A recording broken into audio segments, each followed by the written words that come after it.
And we're gonna start with okay. Can everyone see my screen? Amazing. Okay.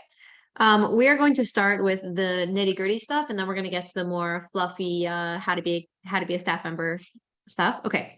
So first of all, everyone, welcome. My name is Shira Weisbord. I'm the director of CGI Florida Girls Overnight. It's going to be an amazing summer. And everyone's going to have a great time. But in order to do that, we obviously have to have our safety rules in place. So here we go. I'm going to go through it quick. Okay, so we have two goals. One is safety is the first building block, which, because I usually do it in two trainings, you're going to find out what that means, but keep that in mind, but that it's a building block. And the second goal is to recognize what does safety look like. Okay, so sometimes it seems like a situation is extreme and it stresses you out right away. So the first thing to know is that you're always in control, and I'm very into deep breaths.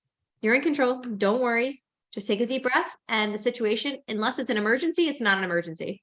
And I'll tell you what emergency is. Emergency means a person is either having, I'm actually an EMT, so I can tell you straight up. An emergency is this. If someone's not breathing, if someone's bleeding, but not like a cut on their finger, if someone's actually like bleeding where they're losing a significant amount of blood and it's uncontrollable, or someone doesn't have a pulse. So that's an emergency. Everything else is not an emergency. You're in control and we can work it out. And just because there's an emergency, I don't know if you've ever seen this like in the doctor's office or something, an emergency on your part doesn't not make an emergency on my part. So everyone will feed off of your calm. Okay. So that's number one or number two. I don't know where we're up to. Okay, here we go. Pool safety. So this actually is a very, very big topic in Florida. Unfortunately, there are a lot of incidents and we want to make sure that nothing happens in camp.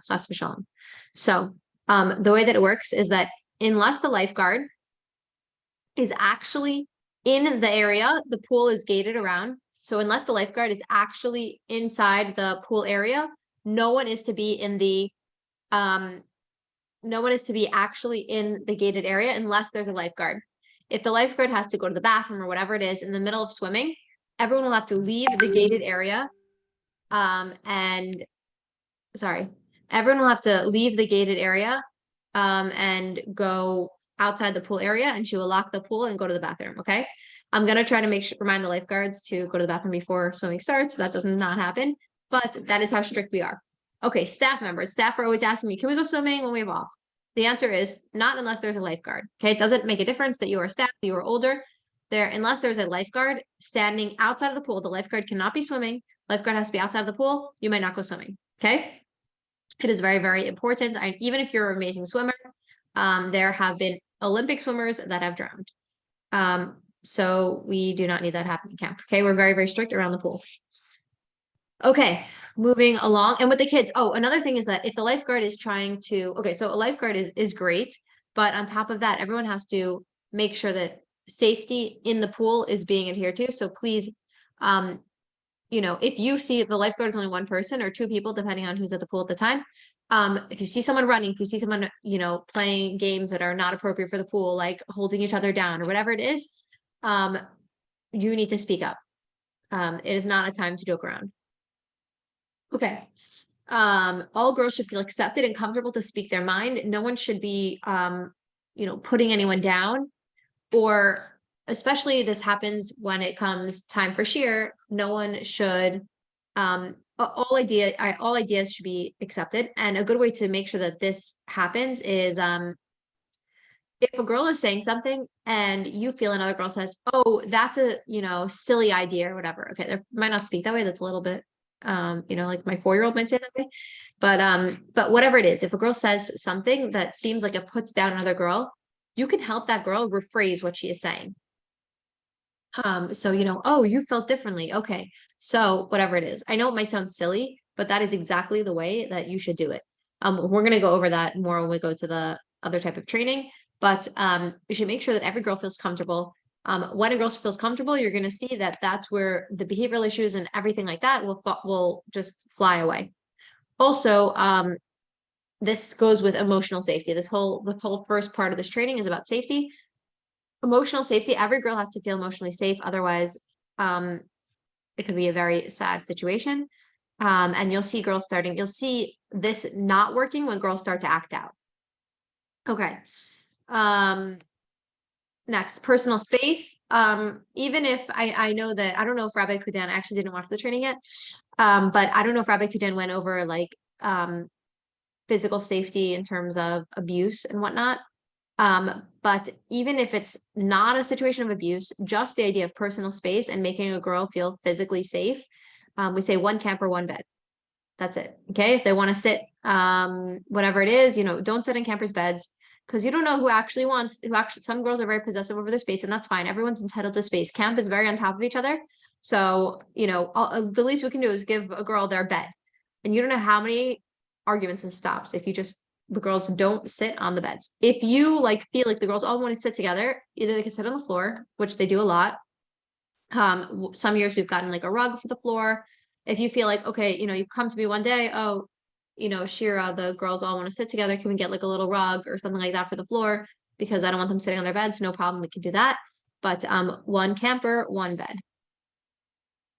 Oh, by the way, just a small thing. Everything we're gonna go over, this applies also to like cousins and whatever, they'll say, oh, she's my cousin. Doesn't matter because you don't know who feels uncomfortable.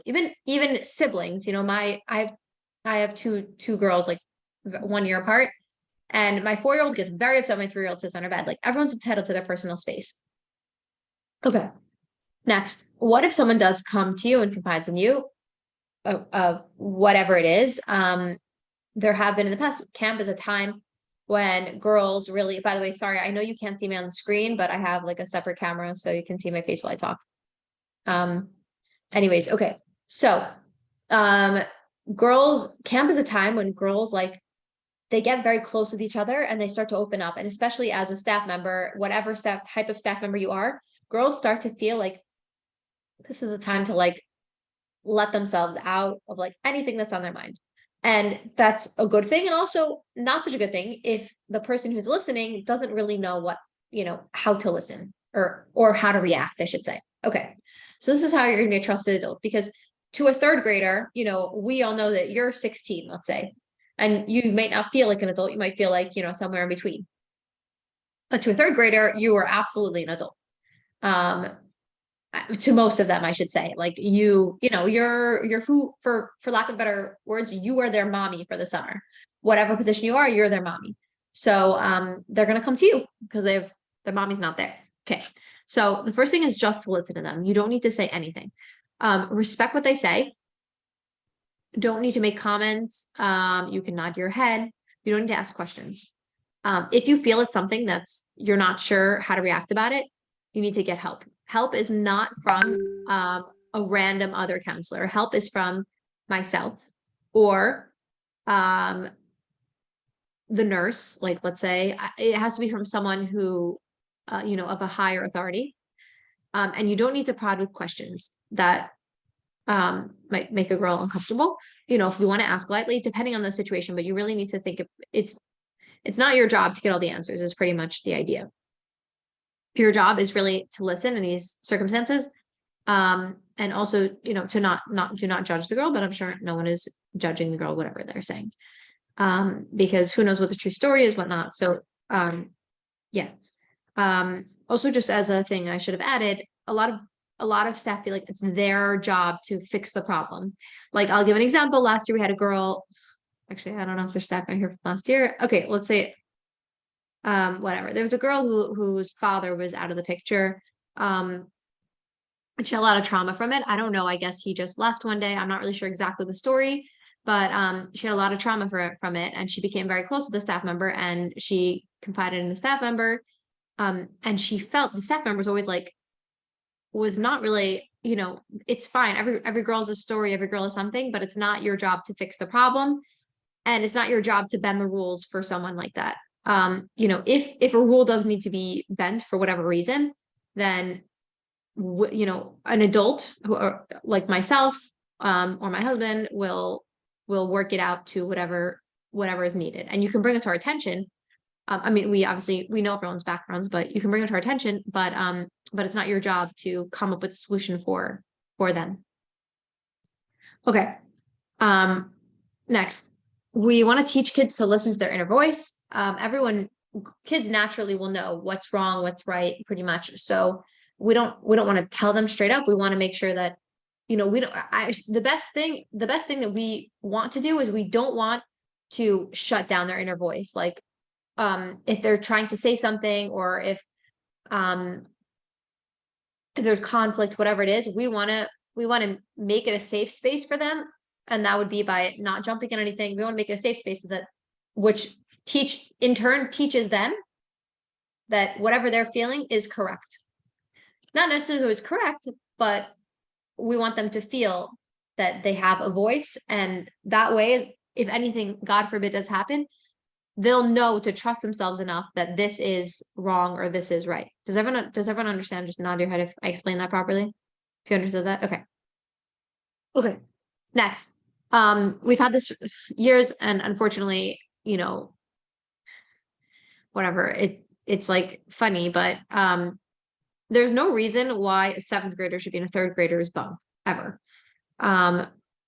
We had one year, like, it was totally, not it wasn't like a dangerous situation, but like, but we had this one year, like, just a very par thing that, I mean, it wasn't a par really, but a seventh grader was in third graders' bunks telling them like stories at night, and they were scaring the third graders. Like, nothing, so it wasn't inappropriate per se in nature, but just the idea of it was inappropriate. Like, just telling, whatever stories third graders do not need to hear. And the older kid did just not understand why this was inappropriate because she's a seventh grader. So there's obviously other reasons also, but there should never be older kids and younger kids bunks. Younger kids should never be in older kids bunks. Camp is actually divided into two sides. You'll see there's 4 bunks on one side, 4 bunks on the other side, and 1 bunk in the middle. And we keep purposely, we keep all the older kids on one side and all the younger kids on the other side for this very reason. So please help stick with that. Obviously, if you have a 7th grader in your bunk and her sister is in 4th grade and she wants to say goodnight to her, that is totally fine. She should go in for a minute, say goodnight, and leave. She doesn't need to stick around, no hanging out. Even by the nature of what older kids talk about versus younger kids, it just doesn't line up. There's no need for it. It's unnecessary. Okay, next, protect yourself. Even if you did nothing wrong, and this is more of from abuse, you don't want to be blamed for doing anything wrong. So, you should never be alone with a camper. Did Rabbi Kudan speak about this at all? Can anyone shake their head yes or no about? No, he didn't speak about abuse at all. No. Okay. So honestly, we're probably gonna have to do a whole like separate abuse training in general. It won't be so long, but maybe we'll do it when we get to camp. Okay. Regardless, I'll just go over this really quick. You want to protect yourself. You don't want to ever be blamed for something that you did not do. So make sure you should never be alone with a camper, pretty much. Camp is not so big, and there are a decent amount of campers and a decent amount of staff. It really shouldn't be so much of an issue. But just always make sure, there's a few campers with you or a few staff members. No one should ever blame you for anything happening. Okay, next, my favorite thing, common sense. If it seems weird, if it seems wrong, if it doesn't seem safe, don't do it. If it doesn't seem safe to walk in the woods at night alone, even just you. I know that you're not campers, but you're still, like, you should still be common sense also for your safety for yourself. You shouldn't be walking into areas that aren't lit at night. It's just not safe. There are many things that you could do that are not safe. So just using common sense, there are rules that are not spelled out. So, for lack of better words, use your brain and don't do them. Okay. Next, eating, drinking, sunscreen. Florida is very hot. If you've never been to Florida before, you will learn. It's very hot. The sun is very strong during the day. For scheduling purposes, we make sure a lot of times that in the heat of the day, we are inside.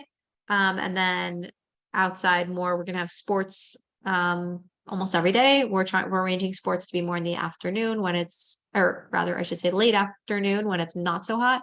The hottest point of the day is from 12 to 2 usually, I would say. And that is, we go in camp time. So that's 11 to 1 in camp time. So, even if there is an activity outdoors, please make sure if campers are outside, even if they're drinking it, even if sunscreen on, it could be you see their faces getting very hot and red, it's time to go in. Okay, safety is number one, and it could get very, very dangerous to the Florida sun.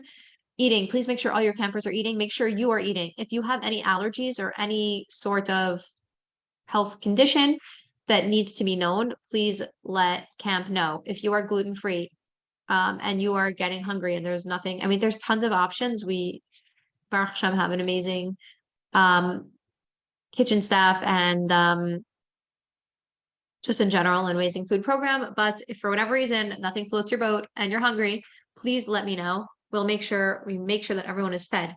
I should have included in this as well. Sleeping is an important human function. Everyone must sleep. There is really no reward for staying up until 3 a.m. every night.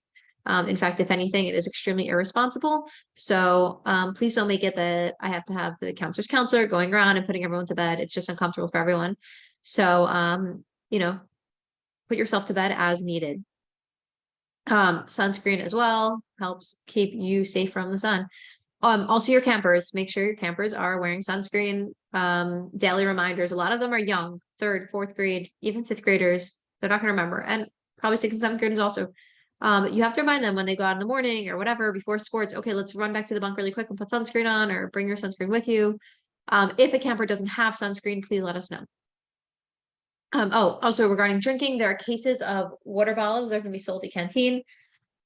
If you notice that your camper just does not have water, I will say a lot of the girls do not like drinking the camp water. They like drinking bottled water. So that's fine. Just make sure that they have a case or have I don't know how else they would get water, bottled water, they bring a case, whatever it is. But that is very, very important. Okay. Next. Okay, so a lot of situations with bullying happens that one girl doesn't even realize she is bullying. It could happen that she does realize that she's bullying or not being so nice, but a lot of times it's just just a perception. Like one girl is extra sensitive, so she perceives a comment that someone else made as not nice and she gets upset. This is like 85% of the time. So it's our job as staff to bring out to the girl that's saying it how, okay, maybe, you said this in a way and it upset her, even if you didn't mean to. Then the girl that feels as if she's being bullied, you also have to bring to her attention how the other person didn't mean it. Meaning there has to be, we have to see how girls are perceiving things. And as a staff member, we have to be very careful with our words. Meaning,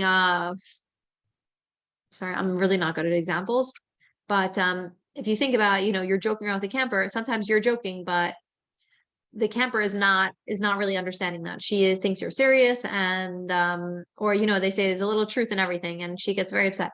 So please think about how someone is going to perceive what you're saying. And by the way, as a staff member, as teenager, and when you get older as a mother, you'll see you can always apologize. It doesn't matter from which stance you are. Even if you didn't mean it, an apology can go a very, very long way. I know I've apologized many times, even to staff members. I didn't mean it in any which way, but we talk it out. And, I didn't realize you see it that way. I'm so sorry. Let me next time try it a different way or whatever it is. We are all people of growth. And we're gonna get to a lot more of that in the next whatever. But bullying is very, very dangerous, by the way, because it not only affects the girl's emotional state, but it also takes a girl away from feeling emotionally safe. I'm not like putting the words correct, sorry. It takes her away from being emotionally safe, but also like this whole idea of listening to your inner voice and her feeling like she has a support, it completely shuts it down. So it could lead to other issues as well. So we want to make sure everyone is being treated nicely. Keep a vigilant eye. A lot of bullies can be very tricky. A lot of deliberate bullies, like I said, there's also the ones that aren't deliberate that are just not as careful, which is the perception thing. But please, please, please, you need to be perceptive and see what's going on in your bunk. And yes, okay. Everyone understands? A lot of these things happen behind closed doors. Okay, looking forward to a safe and happy summer. Next presentation. Sorry, we're gonna move quick. Here we go.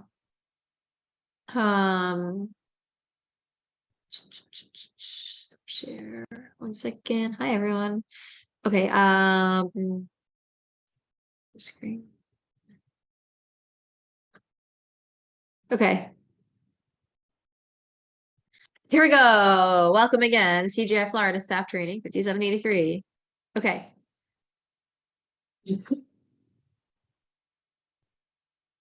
Okay. So this is my favorite part. Okay.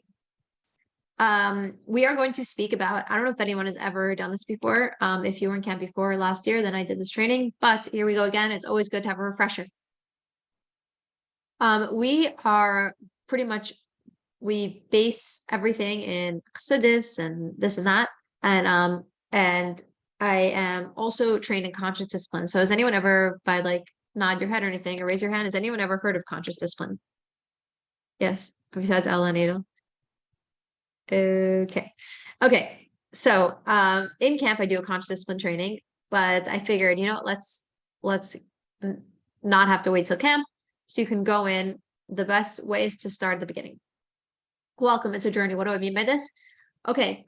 I'm gonna go through right now some ways to deal with troubled campers and just the ways to set yourself on a good foot in terms of being a counselor or being a staff member. It's really not just relevant to counselors, it's relevant to everyone.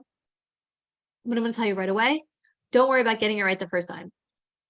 Everything is a work in progress and you can always do better next time. Meaning if there's an altercation, if there's a situation, a scenario, whatever it is, and you felt like, ooh, I didn't handle that well, there is always next time.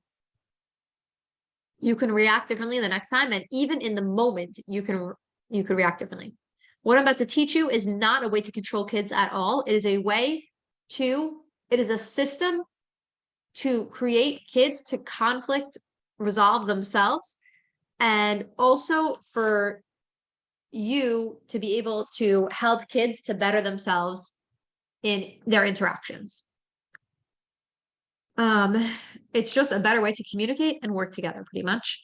So here we go. Also last year I got a lot of slack for something that everyone was a little bit upset. Oh, it's like it didn't work. I told them to do something, they said it didn't work.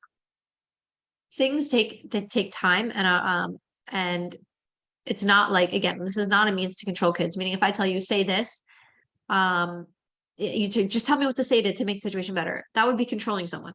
So this is not a means to control someone. This is a means to better the situation. I actually I didn't add this in, but so has anyone ever heard of Rabbi Shais Taub? Yeah. Okay. So he gives a parenting course. It's very, very good. When you all become parents, I highly suggest taking it.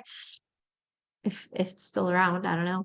But basically he speaks a lot about how a child is a neshama, and you know, we're not here to control the neshama or anything. And I'm just paraphrasing, we're here to steer and to guide.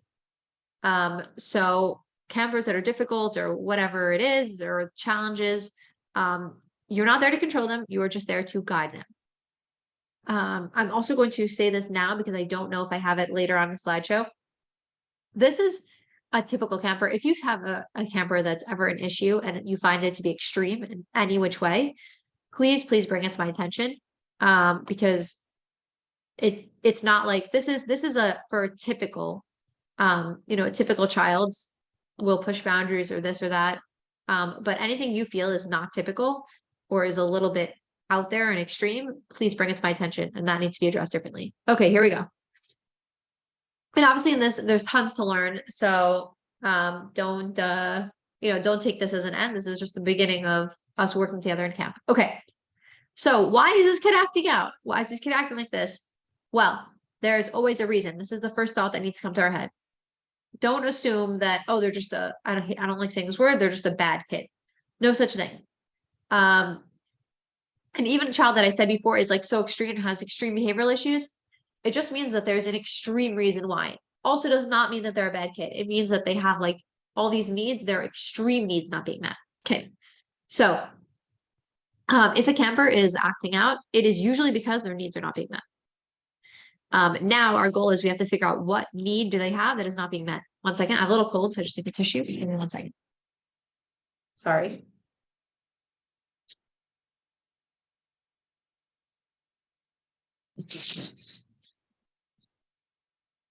Sorry. Okay. Um, okay. There's a reason behind everything. And I'm just going to give some examples, but there's so many reasons why a child may be acting in the way that they are, but it could be hungry. They're hot. By the way, it could happen a lot in Florida. They didn't get enough sleep. Also could happen a lot in overnight camp. They have a feeling of not being safe. That we're going to go over because it's not like what you think. It doesn't mean the dark alone in the woods. There's more to being safe than just that. Okay. But there might be things that we don't, they need attention. That's another major thing. A child lacking attention can be in little kids, they'll show you they're not getting attention. Because my daughter, if she wants attention, she's gonna go and throw the Legos across the room. And older kids are not throwing things across the bunkhouse. And if they are, it's gonna be developmentally appropriate. By the way, this is how you know if a case is extreme. If it's not developmentally appropriate acting out, then that's not okay. Meaning a third grader shouldn't be throwing things across the bunkhouse. That's like a major sign that that's not. Attention might mean like that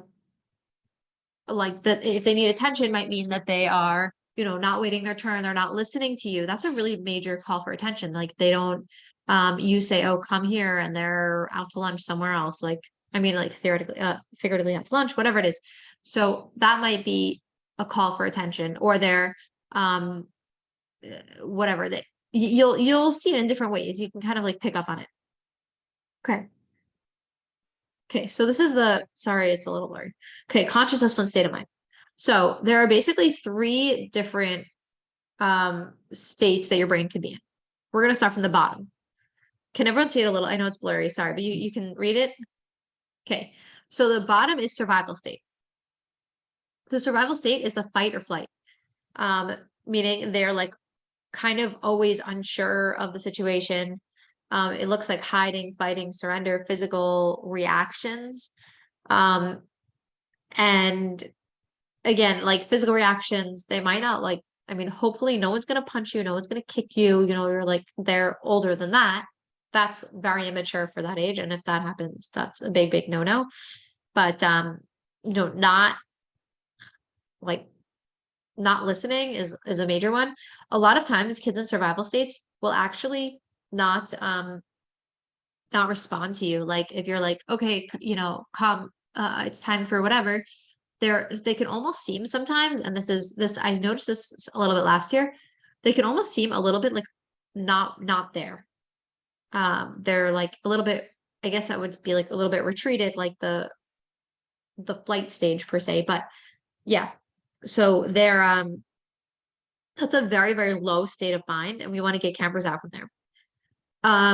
In the beginning of camp, a lot of campers might be in this state of mind because they are not comfortable yet. They don't feel safe yet. They don't know who you are. They don't know their environment. They have no sense of safety. So they might be in this survival state. And that might look to you like right away, you're like, oh, this camper is so difficult. But wait a second. You didn't give them a chance to get out of the survival state. Okay, next comes the emotional state. And they need connection. But we're going to get to in a second why no one's just going to go to the executive state. They're going to start in the survival state. Some campers will get out of the survival state in 2 minutes. You say, hi, my name is Rachla. Hi, how are you? I'm your counselor, right? Yeah, I'm a counselor. And it's so nice to whatever. Immediately they're out of the survival state. They're psyched. They're like, oh wow, this counselor is so nice. I love her. Some campers are going to take like 2 days for this to get out of the survival state. The entire time, by the way, this will present itself, I forgot a major thing, as homesickness. Or I don't know if anyone listened to what's his name? It's Rabbi Kudan's Home Missing. But they'll actually be crying or this or that, whatever it is. That is they're in their survival state. Next, once they feel safe, they're going to move on to the emotional state. And in the emotional state, they need connection. So sorry, Rachel, I'm just going to use you because you're like the top. So, okay. And I met your mother at the Kynnis. So, anyways, so, okay. So we're in the survival state. And then, because now that you met Rachel, oh my gosh, I really like her. Okay. Now I'm going to move to the emotional state. And now, wow, okay, we were doing activity and I was like chit-chatting with Rachel. She was awesome and blah, blah, blah. And Rachel has 3 brothers and I also have 3 brothers. And I don't even know if you have brothers, sorry. She has 3 brothers and I have 3 brothers. And we were talking about how we both like hockey, whatever. Now that need, if you see need for connection, now the connection she has. Okay, but let's say that it's not working out. This, whatever. She's like, she's not in survival state, but she needs connection. She doesn't have it yet. So what is this gonna look like? She's gonna talk back, like, okay, sorry, I'm gonna just keep using this example, but like, let's say Rachel came, Rachel said, hi, how are you? My name is Rachel, blah, blah, blah.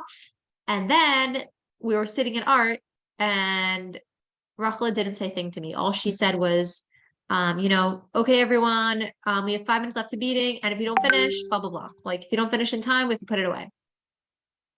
There was no connection. And I'm upset. So I'm just going to react. Something's upsetting me. I don't feel like she understands me, oh, sorry. Didn't finish the example. So Rachel says there's 5 more minutes and put the beads away, but I didn't finish my project. So Rachel says, oh, well, sorry, time's up. Now how am I going to react? Well, I don't have a connection to her. I don't think she cares about me. She didn't even care that I want to continue, and she's the worst. So I need connection now. I need her to tell me, oh, I see that you're working so hard on it and you really, really want to continue. But right now, we have to move on to the next activity because another group is coming. Wow, now I feel like she understands me. There is a connection, and I can move on to my executive state. Did everyone understand that? Yeah. It's a lot of work because it's annoying. Like I can't just say like 5 minutes are up. Well, you could, but once she reacts, you can't just say, that's it, activity's over. Come on, quick, quick, quick. You're gonna have to address the fact that she wanted 5 more minutes. Okay, next, executive state, moving on. So the executive state, now that I feel understood and heard, and she empathized with me, I can problem solve and say, oh, okay. Rachel, I understand another group is coming. Is it possible I could take my activity with me? Now she's coming up with a solution because she is in such a calm state. By the way, something very, very cool. How can you tell if a camper is in which state are they in? And by the way, throughout the day, we go all throughout these, we move throughout these states of mind. Like something bothers you, or you don't feel understood, you don't feel heard, you could like, even if you're like totally comfortable in a whatever, you can go drop down to survival state and you're upset. And like that's anger. Oh, my phone's about to die. And the emotional state you can get to when you're like trying to sorry, I'm really bad at examples, but in camp, once things start coming up and we do like another training, I'll give you examples, you'll start to get it. Okay, then emotional state could be when you come to me and you're like trying to work it through and I'm, and you feel understood. I'm understanding what you're saying and you feel like I get it. That's connection. And then together we'll get to the executive state where we're going to work it out. And it's not just working it out. What's the message? What can I learn? You actually grow. This is the growth mindset. This is a growing experience. So campers through this, let's say now you're like, okay, this girl, she has to, her art project has to be, the end goal is the same. Art is over, but now we have to be solution oriented. This girl really can't handle that art is over. She wants to continue. So now you're going to say, okay, you know what? Either maybe she can take the project with her and finish it during, the 10 minutes before lights out. Maybe she can come back during another bunk's art time. Maybe just next time she's going to have to learn that there's going to be art, tomorrow. Oh, there's going to be art again. Okay, fine. No problem. I don't need to get upset next time. I understand there's going to be art tomorrow, whatever it is. But campers that are living in their executive state pretty much all the time, those campers are going to be the ones that don't get into arguments, are in a are in a calm mindset all the time. And we have to get them there. We have to help them to get there. And the best way that we're going to help them get there is if we ourselves are calm. A really good way, by the way, to tell what state a camper is in is by their breathing. A camper that is breathing very, very quickly, it's not going to be like, I know I'm showing it like hyperventilating, but you can tell when a girl comes upset. Like girls have come to me upset before about like various things, as you can imagine, as a director of camp. Girls come to me very upset, and you could see they're huffing and puffing a little bit. They're like, you could see. That's a kid, that's the survival state. That is why before we do anything, we tell a kid, take a deep breath, because we are trying to get them before they start talking into a calmer state of mind. Does this make sense to everyone? Is everyone understanding, or it's like a little bit foreign still? Okay. Sorry, I'm really bad at examples. This is like very hard for me, and I should have thought of examples beforehand, but here we go. And I do this every year also, so I really should have thought of examples. Okay, here we go. So here are the building blocks like I spoke about. So the bottom is safety. Campers need to feel emotionally, physically, mentally, and by the way, spiritually safe. If a camper feels like you are pushing them in Yiddishkeit, they will not feel safe. If a camper feels like you are if the camper doesn't feel like physically you care for them, like if they really are sweating their brains out and they want a drink of water and you're saying no, they're not going to feel safe. You need to work it out so that they can get water. Maybe this time, okay, yeah, this time we can get water, run back to the bunkhouse and get water, but next time, please make sure to bring it with you to lunch. Oh, and next time, how can we be solution oriented? How can we get to that executive state? What can we learn from this? Oh, you know what? I'm going to remind you. Next time, I'll remind everyone. Should I make an announcement to the entire bunk to bring the water? Okay, that's a good idea. Meaning, if there's no solution, why is it not going to happen every single time? Be solution oriented. Okay, now the camper feels safe. They need connection. They might still be acting out at this point. Safe. If the camper doesn't feel safe, they're going to act out. If the camper doesn't feel connection, they're going to act out as well.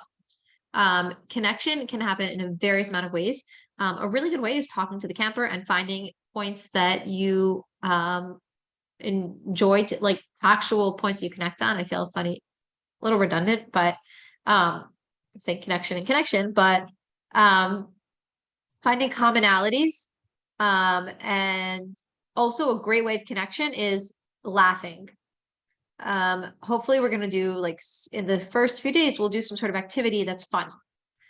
Laughing is a very strong connector. You can also connect a lot through sadness, but I don't think it's such a camp appropriate way to connect. Okay. And then we get to the top, which is problem solving. When a camper feels safe, when a camper has this connection, they will be able to be in a problem solving state of mind.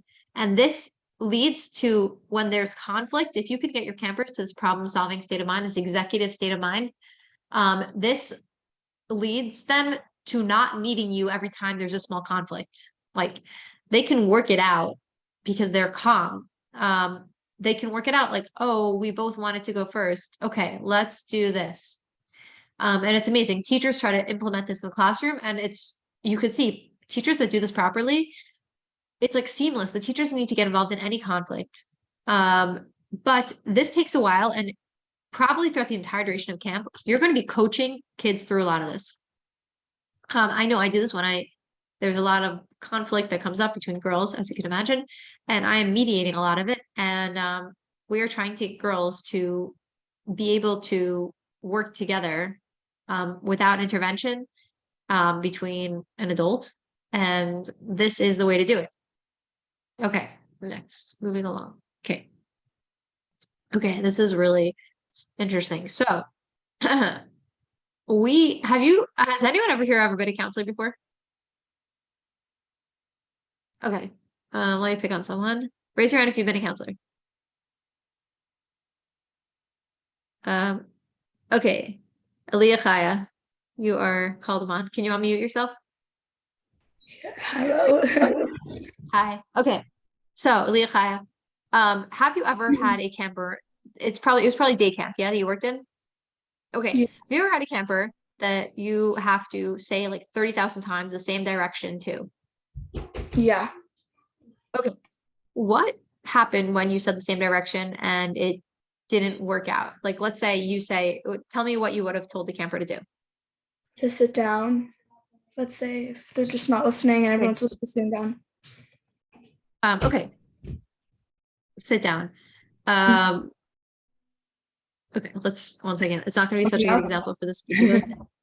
But let's say you want movement from them. Like you want them to go to from like, let's say like it's time to go home for the day. You ever had a camper like didn't get their stuff together? Probably. Yeah. Okay.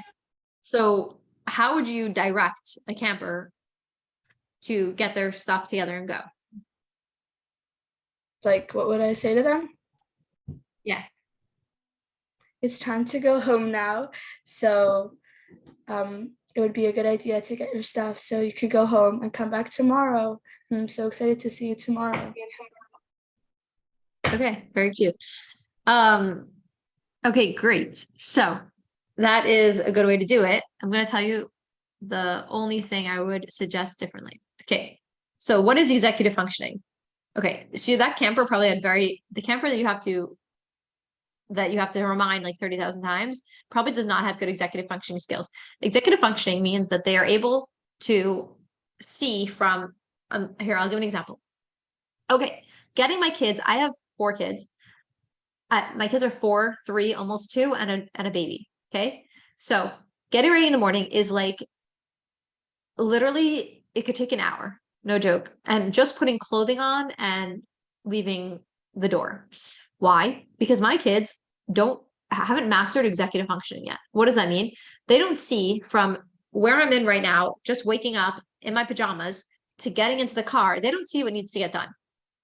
Your mother, hopefully at this point, does not need to tell you, okay, Aliyah Chaya, please get up, put on your shirt, put on your skirt, brush your teeth, have breakfast, and then walk to the car and go in the car, buckle your seatbelt.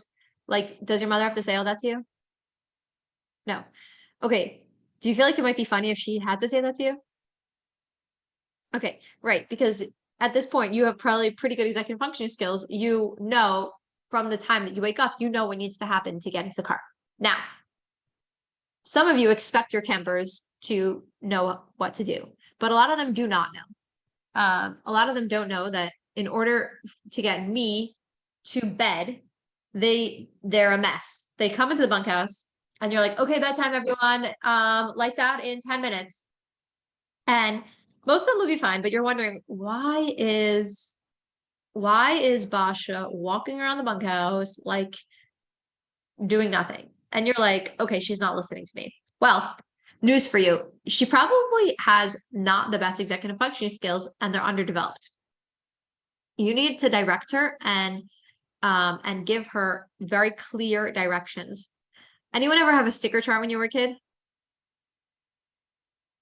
Yeah. Okay. Why is there a sticker? I actually, I don't know if you call it a sticker chart. Maybe you call it like a, what's it called? Someone raising their hand. Okay. Like a list, like, okay, like get dressed, brush your teeth, whatever. And your mother gives you like a little check mark or a sticker next to it. So that's because your mother is developing within you executive functioning skills. She may not know it exactly, but she's the term for it, but that's what she's trying to do. In a first grade classroom, in a kindergarten classroom, there are schedules on the wall, picture schedules. Anyone ever been in a kindergarten classroom? Remember, there's picture schedules. Okay, like a picture of you, davening, a picture of a kid eating, a picture of a kid learning Kriya, whatever it is. That is because they're trying to train you and in your brain to get what comes next. So we have to train kids what comes next. Okay, so back to the example Aliyah Chaya gave, getting out the door. So that was good, but a lot of the kids are going to have to tell specifics of how to, a way that I would change that. If you know this kid has a hard time leaving, you're going to have to give very specific instructions. Okay, please go get your backpack and sit on line over there. Where are you going? Over there. Go sit on line because that is where your mother is going to pick you up from. Okay. Now, the kid that's not getting themselves together. Okay, Basha, it's time to take a shower, brush your teeth, put on pajamas, and be in your bed, that bed over there, in 5 minutes. Okay, this is like younger kid stuff. Older kids might feel like a little baby by this, but they might have executive functioning skills not so good in other ways. But you're going to need to lead them step by step. Meaning the whole point of this is do not assume that your camper is being defiant. It might very well be that your camper just doesn't know what comes next. And that's part of the thing they're going to learn in camp. What comes next? How do we get, by the way, coming late to davening will be major for this. Why was your camper late to davening? She got so distracted. She did not understand that, okay, you wake up, you say my Dani, you wash nigel basur, brush your teeth, get dressed, and then go to davening. She's gets lost in the process. That is a camper that might have not such good executive functioning skills and needs help. I know this might seem very, very funny, but we can even put picture chart or they all read. We can put charts. I told staff to do this last year. Make a chart. Right. We'll make a list of what needs to happen in the morning, and that will help get campers going.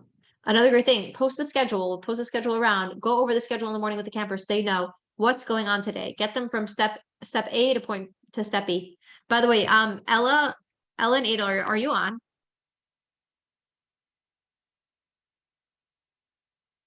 Okay. They come back on. Okay. Sorry, something I forgot to mention in the last slide, just for a second. Part of the connection is that you want to show them that you're putting in the effort. Like, show them that you care. I actually had something recently with someone that I teach, and like I was tutoring her, and she had no interest in the work. And she kept like blowing me off. I was literally like sitting next to her, and she kept like, I'm not doing it now. I'm not doing it now. She was like using computer time then, and just like sitting on the computer, typing away, totally ignoring me. And I just sat next to her, and I keep prodding in a nice way. I said, okay, I came here to work with you. I said, can you listen? She said, well, you can't stop me. She said, I can't stop you from talking. So I said, okay, I'll talk, you just listen. And she was on her computer, very upset. And I just said, okay, let me show you. This is a shva. And I kept talking like right next to her. Eventually, she gave in and she started doing Korean. She did a really good job. I didn't get upset. I showed her that I cared. I'm here. I'm putting in the effort, and your mood is not going to shed on me. I'm here to get the job done, and I'm here for you. Like, I actually care, and I understand you are in a fight or flight, a survival mode, and I'm here to get you into the problem solving mode. Because the only way someone can learn is through the problem solving state of mind. Okay, sorry, went back. I was just looking at my notes. Okay. Anyways, so we want to get campers to operate from their executive state, whatever that means. If you're having trouble with this, come to me and I will help you problem solve. Again, might need a chart on the wall. Girls might need more time in the morning. Whatever. There's many solutions, but we need to get to the bottom of it. Next. Okay. Say it right. Okay, we're gonna say it in the positive, everything. So don't, no jumping. Okay, everyone, sorry, no running. This is a good one. No running in the halls. Everyone walk in the halls, and please pay attention because there's water on the floor and we don't want anyone slipping. Instead of no running. Because when I say no running, what's the first word that you hear? Rachela? Running. That's right, running. I'm paying attention. All I heard was running. So I'm like, oh, running. Wait a second. Okay, no.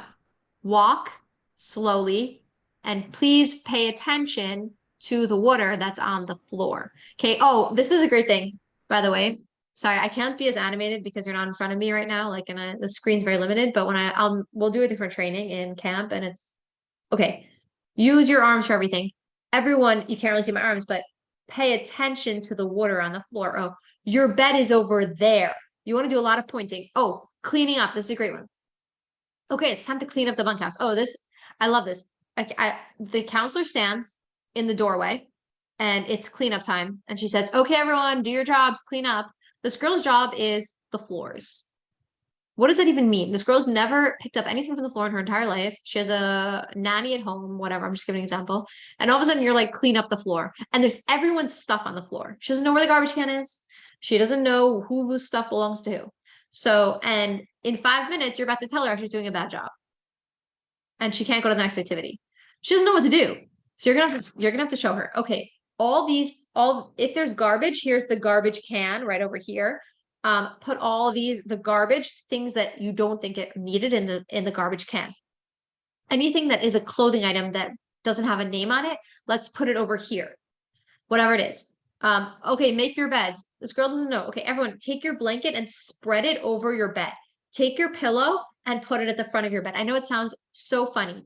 And you know what? Honestly, the worst thing could happen is they're just like, yeah, I knew that. Well, they might have not. A lot of these things can be overwhelming for girls because they have just never done them before. Laundry day. You're gonna have to tell the girls, take all your dirty laundry. And by the way, this is across the board, any age. Look under your beds, and on your bed to see if or in the bathroom to see if there's any laundry, and then take your laundry and put it in this red laundry basket right here, okay? The head counselors last year did something very funny, but I actually loved it. They did like a bathroom breakout. I've actually never seen it done camp before. I don't know, maybe it is a thing, but none of my head counselors ever did before. And they did this whole skit in the middle of the dining room. Has anyone ever heard of a bathroom breakout? Maybe they made it up. I don't know. It was hilarious. They did this whole thing, how one of them was like, oh my gosh, everybody has to go to the bathroom. And the other one was like, okay, calm down. Let me show you where it is. Hey, I actually thought it was brilliant. Half the girls didn't know where the bathroom was in the main dining hall until they tried to leave the dining hall a million times. And then finally the person would be like, oh, there's a bathroom right over there. Show the girls where the bathroom is. Half of them don't even, meaning it's okay to spell things out a little bit. These girls are in a new environment. And you don't know what they don't know, whatever it is. So anyways, okay. So yeah, say it right is back to the positive, back to the, give them the benefit of the doubt that they don't actually know. Oh, you knew that already. Actually, it says that someone needs to hear something like, I forgot, almost like 1,000 times to actually like fully register in their head. I don't think your campus will need it that many times. That's a little extreme. That's in conscious discipline. It says something like the amount of times. I mean, it's a lot of times. Like, give them some credit. Like, don't assume that your camper is not listening or not caring. Yeah. Again, spell things out a little bit. Okay, here we go. Moving on. Okay, let's say there is conflict. 1 second. Oh, sorry. Okay, I missed something about say right. So in the saying in the positive, a good example, which I love because this happens often, is the lunchroom. In camp, the lunchroom gets cleaned. Oh, Ella, are you here? Ella Needle, do you guys want to introduce yourself for a second? Yeah, sure. Okay, hi guys. Sorry. My name is Ella. Amino. Wait 1 second. Can I pin? Okay, just actually, are you guys staying on till the end? Hopefully, I don't know. We have tons of things to do, but there's like yeah. 5 more minutes. Okay, so tell us when Is you're that ready. okay? We have like 3 things we want to say. Perfect. Okay, it's gonna be in like 5 minutes. I'm gonna try to speak quicker. Okay. Bye-bye. Okay, so okay. The lunchroom is closed like after lunch for cleanup or something. I forgot for how long, whatever it is. So, oh no, sorry, before lunch because they're setting up. Okay, so before lunch they're setting up. So there's gonna be a crowd of girls waiting to get into lunch because they're hungry. Now, don't go in the lunchroom is like, it doesn't work so well sometimes. So stay in this room and talk quietly until lunch is ready. Now you're giving them something to do. Oh, talk quietly instead of don't go into lunchroom. So I'm standing here and my thing that I was told to do is don't go. Okay, what does don't go into lunchroom look like? Okay, stand here and talk quietly amongst yourselves for a few minutes. It'll be about 5 minutes. This is a really good thing also the campers. Okay, guys, stop arguing. No. Okay, guys, why don't we all clean up this area, whatever. I'm saying you have to redirect them a lot of times and give them something positive to do. Otherwise, you're just telling them something not to do. There's a lot of things I'm not doing at one time. but there is only one thing I could be doing in this moment. So not or don't is not really such a is not always so productive. Okay. Use an assertive voice. Everyone should practice their assertive voice. Look at yourself in the mirror. I know it sounds very funny and whatnot, but actually look at yourself in the mirror. Not right now, everyone's watching you, but sometime when you're alone in the bathroom, whatever, and figure out what your assertive voice sounds like. This is not yelling. And if you don't practice your assertive voice, you will be a yeller. Your assertive voice is, I asked you to please go to the lunchroom. Take your feet, or don't say that. You could say, I asked you to please go to lunchroom now because it is mealtime. Please use your feet and walk to the lunchroom through this path, whatever, etc. You know what I'm saying? Like, be direct, but be assertive, not go to the lunchroom. Or it's time for bed. Please go to the bathroom right now and take a shower. Whatever. Just I'm not gonna give more examples, but it's somewhere between it's not your usual voice, it's assertive. I know what I'm saying, and I'm not changing my idea. You're not gonna change what I want to say. This is what needs to happen. It's davening time, and now everyone needs, and it doesn't need to be loud. It's davening time, and now everyone needs to open your sitter and say the words quietly. If you would rather not daven at this point, you still need to stay quiet and sit in your seat, whatever it is. Okay. That's your assertive voice. And people know you're serious. It's like, whoa, she used her assertive voice. Okay. It's scary stuff. Okay. Here we go. Moving on. Okay. It shows confidence. Okay. Okay. Really quick. Would you rather always give two choices? This is a great one. Would you like to, should I turn off the lights now?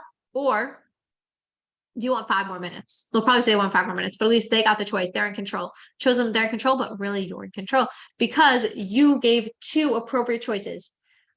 We never give empty consequences, and we never give a choice that we don't actually want them. If you give them a choice, oh, do you want to go swimming or not? It might not be a choice for them to go swimming or not. They have to go swimming. I don't know. Also, maybe they don't have to go swimming, but whatever it is, there's never a choice. Do you want to go on the trip or not? They have to go on the trip. So the choices are, do you want to sit next to me on the bus, or do you want to sit next to your friend? Whatever it is. They have to choose one choice, but your end goal is the same, but you're putting the ball in their court a little bit. Okay, you want to, 1 second. I don't know why. Okay, whatever. Okay. Anytime a girl's upset about something, you want to validate and reframe. Famous example, last year I had, or might have not been last year, but a few years ago, because I think I used this last year's training. I had like a girls come over to me huffing and puffing like crazy. By the way, Ellen, if you have to go at some point and I'm going too long, just tell me and I'll switch over the mic. But girls came to me huffing and puffing. They're so upset because they were bunk bays, and basically they were always paired with the younger with bunk Olive that was a different age than them, and they were very upset. So I said, okay, I said, no problem. I said, I understand that you are upset right now because that makes a lot of sense. You don't want to be the younger age group. I said, now let's try to rework the situation, but first tell it to me in a proper way. Go back out of the room, come back. And by the way, you are in so much control right now. Okay, I would love to help you, but you need to go back and you need to say it in a calm way. And then we can move on. By the way, I would love to help you. Or, oh, I'm so glad you came to me with this, whatever. And make it sincere, because it is sincere. Like, this will be, you're not being insincere. This is your new voice. Okay. Another validator reframe is also like, okay, whatever. Actually, I'm not gonna. Well, we're gonna do more different. Okay, here. This is a famous story. Also, I told this also for the past few years. Whatever you focus on, you get more of. So, I had a girl that we accepted to camp, and then afterwards, after we accepted her, someone told us like, oh, this girl is like really, really difficult and blah, blah, blah. They told us like someone called camp and told us a lot of things about this girl that we were like very, very nervous about. She has a lot of issues. They told us she's a bully, whatever. We were like very, very nervous to have her. So I decided, okay, no problem, Mom. When this girl gets to camp, I'm going to make sure that she gets a lot of attention. So the first day she comes to camp, and she got there like a little earlier because she was flying in from out of town. She got there a little earlier than everyone else. She was coming with a group from a certain state. So the whole group came. So the minute I saw her, I'm like, ah, that's her. Okay. So they're playing some ball game. I don't know, like dodgeball or something. It wasn't dodgeball, sit and scatter. So so I start playing with them. And I'm like really pumping her up. Like, you're so good. Whoa, you're really good at this game. That was an awesome throw. And I'm like being very competitive with her. And from that point on, me and this girl were like really good friends. I mean, whatever, friends with the director, but we really, every time I saw her, oh, hey, how are you doing? Oh, you had a good day. Oh, these are your friends. Anyways, she didn't make a single issue the entire summer. I focused on her being included in camp, having a good time, her being so good at things, and no issues, really. So you have control over how your campers are. I mean, you don't have control over anything, but you can take the situation by the horns and really make it a different summer. This girl probably acts out so much because she okay, we have finished. Okay, this girl probably acts out so much because she is lacking attention usually, or whatever it is. We found out about her home life. It's not so pretty. So whatever, she was probably lacking a lot of things, and I was able to give it to her when she came to camp, and it changed the course of how her entire behavior, and she became an amazing camper.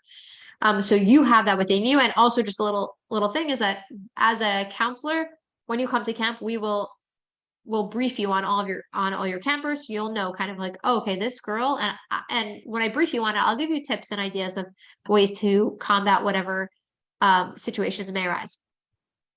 Okay. I actually don't know what I meant by this. Not solution oriented, goal oriented, but it sounds good. So just keep that in mind. I guess whatever, focus on your goal whenever you speak to someone, whenever, I guess, in conflict. I don't know what I meant, but whatever, write that down. Okay, moving on. Okay, this whole idea is that you want to teach kids, give a man a fish and feed him for a day, teach a man to fish and feed him for a lifetime. I'm sure you've all heard that. We want to teach campers how to be able to self-regulate. When they get upset, we want to give them the tools and the skills to be able to take a deep breath and let's try to work this out.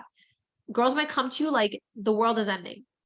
Okay, let's work this out. And through that, we're gonna be able to coach campers. And through everything I just told you, we're gonna be able to coach campers to be solution oriented, or I should say goal oriented because the last slide, but I don't know what I meant by that. Okay. Okay, last thing. Make sure that they commit. What does this mean? Okay. A girl is, we've done this a lot, like a girl is being loud at lights out. So we tell them, okay, you know what?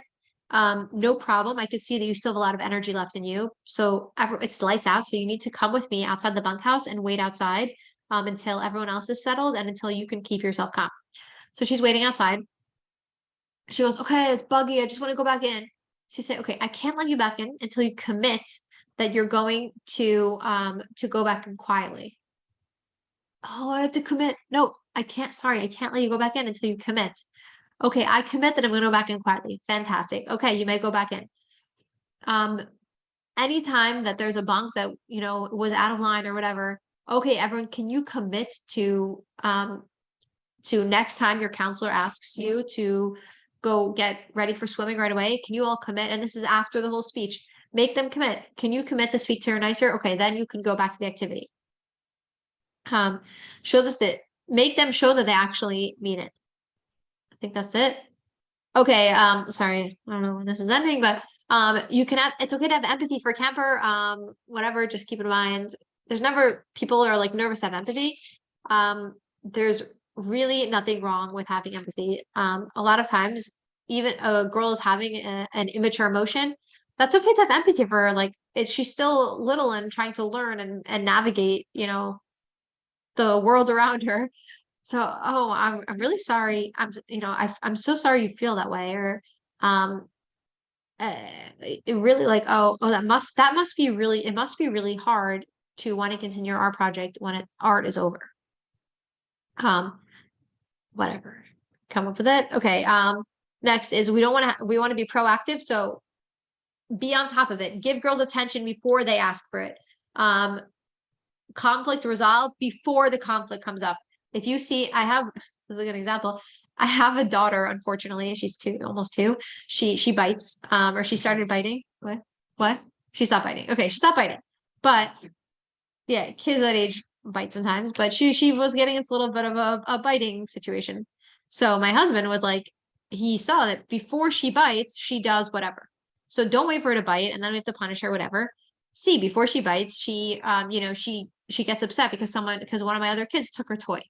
So when someone takes her toy and you see that she's about to do it, stop and solve the problem. Okay, it's a very immature example because my kids are very little. If you have a camper that's biting and is so inappropriate, and come to me right away.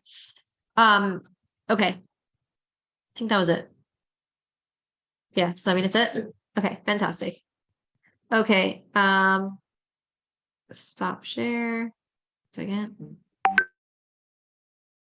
Okay. Ella and Adel, you ready? Of course, always ready, born ready. Okay. Okay. One second, let me. Okay, Go to review for a second. where are you? Oh. Okay, and introducing our amazing head counselors for first session. If you're in second session, they're still amazing. They're just not your head counselors. Probably just They're probably sleeping 3:30 in the morning for them. Okay. So we were thinking of a couple things that needed to be addressed. No, it's on our chat. Yeah, well, it's okay. Anyways. We also need to move the camera, so can you move your camera down? So everyone can see you. Sure. Hi. Okay, so a couple things. First of all, those of you who are being counselors, a lot of how the bunkhouses are, I know we spoke about like personal space and like boundaries. I think it's also really important that to make it clear, because other years it was very wishy-washy and the girls, especially the counselors, felt like, oh, these are my campers, I love them and they're so cute, I'll let them come in my room. Now, the way the counselors' rooms are in camp, it's not a door, it's literally a curtain. So you need to create that boundary. So the first year I was a counselor, only on Shabbos, we let them come in, we tell them a story, and then I'm telling you, even though they were younger, I don't think it was right. So that way, the next year that we came, Adel and I were closed, and we told them there's no touching the curtain. Yeah, they tried to peek, and yeah, they had fun. But by the time it came to the next week and the third week, they knew. They knocked on the wall and were like, hey, Adel and Ella, they talked. There's no reason why they should be opening up your curtain. And then by the end of It just the didn't make month, sense. we were so excited on the last day of camp, they could finally come into our space. Like It was a fun thing, but the other bunks, a lot of them had issues because the counselors. they had a lot of issues, like a lot of tremendous issues with personal space. They just didn't get their personal space that they needed. And because you keep those boundaries, like this is your space as counselors, you need that space. And it's also really fun to listen to the conversation from that space. But if they're there, you can't listen to the conversations. Right. Also, another thing, you are their best friend for the summer, but at the same time, you have to remember that you're basically like a mashpia. So as much as you're their bestie, you're still their counselor. So that personal space is very much along the same lines. Every bunkhouse also has like a mini fridge. The way I personally did it as a counselor was that the counselors put stuff in the fridge. Other bunks had it that the campers cook or whatever it is in the fridge. It personally works better, like from what I've seen, that the campers know to ask the counselors, oh, can I put something in the fridge? Like they know it's like a privilege to get something in the fridge. It just works better and it's more communication that way also. Yeah. Also, it's less messy. I mean, like girls sometimes like stuff chocolate in the fridge in other bunkhouses and it wasn't room. And it just became like a whole mess. Yeah, and girls took other girls' things So if everyone knows that they ask permission to put something in the fridge, it just makes everything easier. Doesn't have to be strict, it just has to be orderly. What's another thing that we said? Oh, right. So in every bunkhouse, there is air conditioning. In other years, campers, if they got hot, they just started touching the thermostat and tried to make it really cold or really hot in there because they were really cold. There's no touching the air conditioning. The Very not fragile. not even counselors. It's very fragile. I think, Shira, you agree, like the only person who should be touching it is Hector. Yeah. Yeah, you will not be happy if the air conditioning breaks in your bunkhouse. I'm just letting you know. Last year Like, in a it's bunk, it really came to not the, happy. What? the last year bunk, they can't. Oh yeah, last year in bunkhouse, their air conditioning broke, so they came and slept in our house with us. There was a whole sleepover in our living room. You guys don't want that. Like, I don't you want want that. your bed. I The mean, it's always nights I mean, are fun. great. They but went to always sleep fun. nice. There was I mean, they all slept nicely because I told them to be quiet, but Perfect. Okay. Was that it? oh, sorry, you actually reminded me of two, by the way, you reminded me of 2 points. One is that just about the not having campers go into your space, super duper important and a really good way to make sure that campers don't go into your space. I think, and I saw this with you guys especially, is that if you're with the campers, don't be in your space when you're not supposed to be. When you're in your like, okay, whatever, you need a break, but when it's time to be with the campers, be with them. Don't be in your space because then they're gonna go into your space because they're looking for you. And they love spending time with you. They Yes. love it. They thrive. Like, it's the cutest Exactly. thing ever. And also phones. We didn't even touch about phones. But basically, whatever. We'll get to the phone policy more in camp, but major is campers may not use your phones ever. Major issues. If they do not let them ever use your phones. And Even if it's your system. even if it's your sister, do not let your sister, whatever. And you may not report on a camper to let's say your sister's in camp. You may not, sisters are a really close relationship, but regardless, you're not reporting on campers.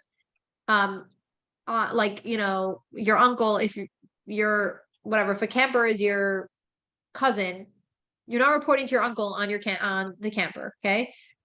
If they have any questions, you will get yourself to very sticky situations. Just tell them, I can't give any information. Contact the office or whatever. Every parent has my cell phone number. Staff member can come over to you. Yeah, or the staff member come over to And me then and tell me chill. and I'll reach out. That's also totally fine. If you respond or anything like that, you will get into a very sticky situation. I can tell you already. Also, Um, like, keep in mind, like, you're hired as a counselor. Like, in a day camp, you don't just go and sit on your phone. And if you're going to do that, you're not a good counselor. So you're coming and you have to sleep away, and yeah, you want your own space, and that's fine. So I'll tell you what Adol and I did, which I thought was really smart. We took turns. It's fine to take turns, and it's fine to have your own personal space. It's hard because you're living literally with kids for a whole month. So you take time, you speak to your co, and you say, hey, I'm expressing myself and I need some space for an hour. Is that fine with you? And you figure it out. Really communicate with your code. Like, actually communicate. It goes a long way. Yeah. Yeah. Okay. What? Yeah. Yeah, there's gonna be other things, but what's it called? Okay, some people have posted questions. First of all, Ella and Ada were amazing counselors, and their bunk won bunk competition last year. But their bunk was just amazing. If you need any counselor tips from them, totally ask them. They like rocked it out. What's it called? And like most of their campers, I think almost all their campers are coming back this year. They really did an amazing job. We're still in touch with our campers. Like, Yeah. And there's exactly. So, and by the way, I think the biggest thing is they had such a fun time with them. Like if you're not having fun, your campers are not having fun. I can tell you straight up. Okay. Oh, one thing I forgot to mention is my family lives on site the whole time and we're always there. So if you ever need anything, you can come to us any time of day or night. Sometimes people are afraid. Actually. Yeah, sometimes people are Really afraid nice. of waking me, which is the funniest thing ever. That is why we stay on site. If there's an emergency or anything that is needed in the middle of the night, I turn my phone off at a certain point usually, but you can come and knock on the door. That is why we are there. Like, do not be afraid to wake me. I don't keep my phone on because I don't need like parents texting me at 2 a.m. There's just no emergency that I can help them with. Infants Place will is be up also after the morning. place to hang out, just. But yeah, but not at night. But if there's an emergency or anything or whatever it is, you can always come to me. That again, that is why we are there 24/7. That is why we don't go home at night. Okay, so I have some questions. If you have any other questions, you can message on the group or I don't know, I have two things here. Okay, so the question, how does canteen work for counselors? So, and while I'm speaking, please message any questions that you have. So canteen, I'm gonna stop the Just recording. leave it, go Oh, ahead. okay, I'm gonna keep the recording on. Okay, how does canteen work for our counselors? It's the canteen is regular, just like everything else are. We don't give money to canteen, but we, unlike other camps, we do pay. If everyone gets a stipend. If you don't know how much you get, please reach out to me and I will tell you. Everyone gets a different amount depending on different circumstances, but what's it called? Yeah, canteen is just like regular. Also at night, staff Yeah. get food and stuff like that. Yeah, but at night, every night there's a staff activity and we try to include food in it pretty much almost every night. How many campers do we have? Every bunk has between, and Ellen, if you want to pipe up at any point, please do. Every bunk has between pretty much most bunks will have 12 campers. Some have a little less. So pretty much 12 is the answer. What? It's- One, whatever. I think one bunk might have 13. Okay. When do we find out our campers? You're gonna find out your campers when you get to camp. Are there any other questions? Those are all the questions that I have here. If not, I'm Just gonna one close thing up. before we Yeah. go. Like when I was like a counselor in overnight camp first year, like I was on the Zoom and there's like so much rules and guidelines and like it might seem overwhelming and you're like, oh, these kids just want to have fun. But you have to remember that kids have fun with rules because it makes them feel safer. And yeah, they're gonna try to act out and try to go against it and sneak out at night and whatever. Have fun with them. You're like, oh, haha, so funny. Get back into bed now. Come on. Like it's camp. You still want that camp spirit, but the rules are there for their benefit as well and for yours. So just like make sure to follow them even if they don't make sense to you. But yeah, thank you. Thank you, Shira. Thank you. Okay, Good one more night. question. When do we find out the grade? Good night. Thank you so much, guys. When do we find out what grade we are doing? When you get to camp, you'll find out what grade you're doing. By the way, everyone received, I'm not gonna go over it again. Everyone received the SNEA standards and is aware of them. So please just make sure, just because I feel like I have to say it again, please make sure you're adhering to the SNEA standards, including inside the bunkhouse. That is very, very important in the bunkhouse. I'm not watching you every second. Make sure you're following all the rules. Hashem's watching. Hashem is watching. Thank you, Ellie. That's the wrap right Please there. follow the rules. Don't like, okay, now, thank you. Now We'll questions post come it on in. the, Okay, post it in the group. laundry. Okay, great. That's a great question. Laundry is done. Laundry, it's Ken. It is laundry and Ken. Okay. You guys hear my husband? Yes. Okay. Yeah. Okay. Apparently, what? What exactly the names? Okay, laundry. So, laundry is, we send out our laundry. It's done pretty much once a week between every 7 to 9 days. And you will get it back washed and folded. SNEAS rules for campers are the same rules as they are for staff. They must be covered at all times according to the laws of Halacha. Yeah, Send it out. SNEAS in the bunkhouse also, I'll send it on in the group, but in the bunkhouse as well, they must be SNEAS. If they're wearing pajamas, they must have a skirt over their pajamas, whatever. If the stricter you are in the beginning, the more everyone will listen to you. I'm telling you, don't be lax about it. Be a very nice, what? You didn't shower though. You didn't shower? Doesn't mean to say that? Okay. No, my bad. Okay, no problem. Please, the stricter you are in the beginning, the easier it'll be to follow through. It's gonna get really like, don't let anything slide. What time do counselors typically get to bed? If it were up to me, they would be in bed by 11 p.m. No? Yeah, but whatever. I mean, it's a good question. I guess we'll see what time counselors get to bed. Yeah, we usually have a time that lights out for staff. Or out of the main room, go into your, bunkhouse. Staff wake up, 45 minutes before, there's No, no, Cocoa no. Club for stuff. No. Ruthie's doing a There's, show so this every morning. staff wake up is I don't know, 15 minutes before campers wake up. I think wake up is at 8:30, so 8:15 is wake up. What about if they're in the bunkhouse wearing leggings and no short socks in the bunkhouse? Is that fine? They're wearing leggings, but no short socks. I don't get that. Maybe clarify. That's it. Leggings, one question. And another question is, and no short socks in the bunkhouse? Yeah, they should be fully covered. I mean, listen, you use your best judgment. If the girl's wearing a skirt and she's wearing socks, and I mean, Pick your own battles. pick your battles. I will tell you, a lot of girls come from different style homes. So, okay, like leggings with no socks or gap in the bunkhouse. Yeah, that's fine. That sounds good. That's fine. Yeah, there shouldn't be a gap between leggings and socks. I mean, that's almost no socks. And- Well, meaning if they're wearing leggings with no socks, Um, whatever. Honestly, I wouldn't like. I probably wouldn't run after a girl like that. Yeah, girls should be wearing skirts is number one in the bunkhouse. Most of the time, I'm telling you, girls will be wearing pajama pants with a skirt over it, which is fine. They shouldn't be walking around just in pajama pants, and they shouldn't be walking around just in leggings, and they shouldn't be walking around in short sleeve ever.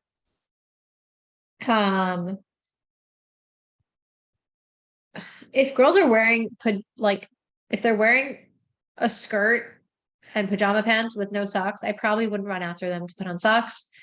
But yeah, meaning certain what?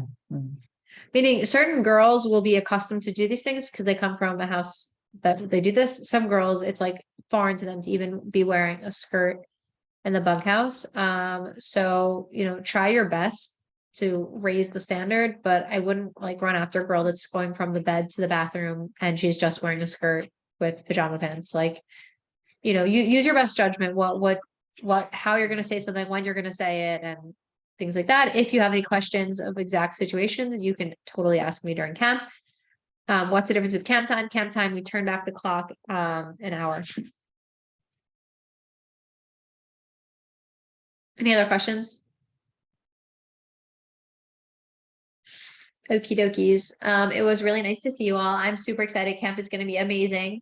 Everyone's going to have an amazing, amazing time and an inspirational time, and it's all going to be the time of your life.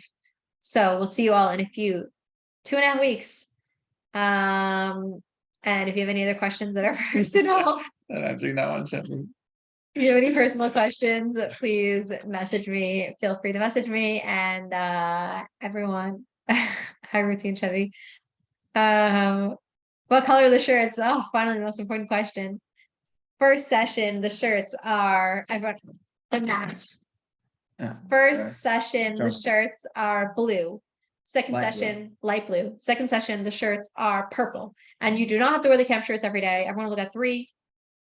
And you wear them on trip days, the amazing trips that I'm planning. You're all going to have a blast. And you wear them on the picture day. Which is everything. Awesome. Who's excited? To unmute yourself.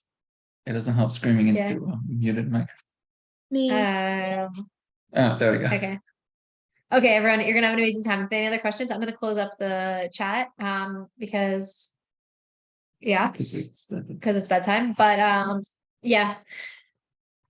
But any other questions, please message me. Have a good night, everyone. You have a good night. Thank you. Thank you.